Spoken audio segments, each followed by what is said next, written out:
Mais je pense qu'il y a quand même deux choses à considérer sur l'impact de cette décision. Je pense que le Fonds africain de développement a été créé en 1972.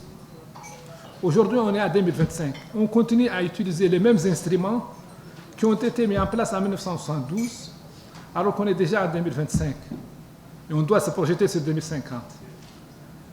Donc, je crois que c'est un moment important pour le Fonds africain de développement pour se réinventer et changer de business model. Parce qu'on ne peut pas continuer de manière éternelle à vivre aux dépens d'une aide qui peut être parfois amenée à disparaître.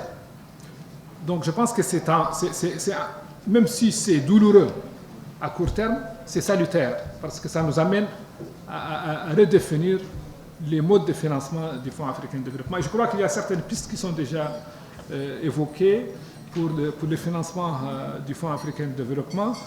La sortie sur les marchés en est une, il y a d'autres mécanismes. Et même en termes de mobilisation des ressources, je crois qu'on peut taper à d'autres portes aussi pour avoir, au moins pour le court terme, de quoi combler le gap immédiat sur le plan des ressources. Mais je pense que le plus important, c'est aussi quand on regarde les décisions prises par la nouvelle administration, il ne faut pas oublier qu'il y a une augmentation des ressources allouées à IDC, qui est l'instrument de financement du secteur privé. Et donc ça doit nous amener à réfléchir notre relation avec nos partenaires différemment. Donc au lieu d'être une relation basée sur le don, la charité, plutôt sur un partenariat gagnant-gagnant. Nous avons des richesses, nous voulons les transformer. Leur transformation crée de la valeur ajoutée, crée des profits. Pourquoi nous ne demandons pas à nos partenaires d'investir plus et de partager avec eux les fruits de la croissance? Merci beaucoup. Je commencerai donc par la question de notre frère du Fraternité Matin, c'est un journal que j'ai lu depuis très longtemps. Et donc, par rapport à l'optimisme, d'abord, venant de la Côte d'Ivoire, je suis très honoré de l'appui du président Alassane Ouattara et de la Côte d'Ivoire qui me parraine et co-parraine avec la Mauritanie ma candidature, et je suis très fier de ça.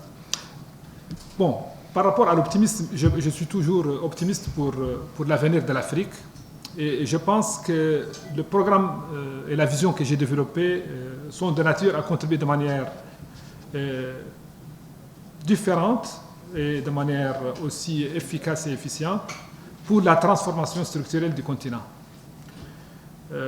Mon optimisme trouve sa raison dans les échanges que j'ai eus avant de préparer ma vision avec les différents acteurs sur le continent, aussi bien au niveau des gouvernements qu'au niveau du secteur privé, qu'au niveau des cercles de recherche, les think tanks, et tous les acteurs que j'ai eu à rencontrer et qui renforcent ma conviction dans la nécessité d'une augmentation substantielle des ressources de la banque et du financement du développement en Afrique, mais aussi une meilleure synergie entre les différents acteurs financiers africains au niveau du système multilatéral, et la nécessité aussi de prendre les mesures idoines pour éviter que la démographie ne constitue un fardeau pour l'Afrique, mais plutôt un actif susceptible de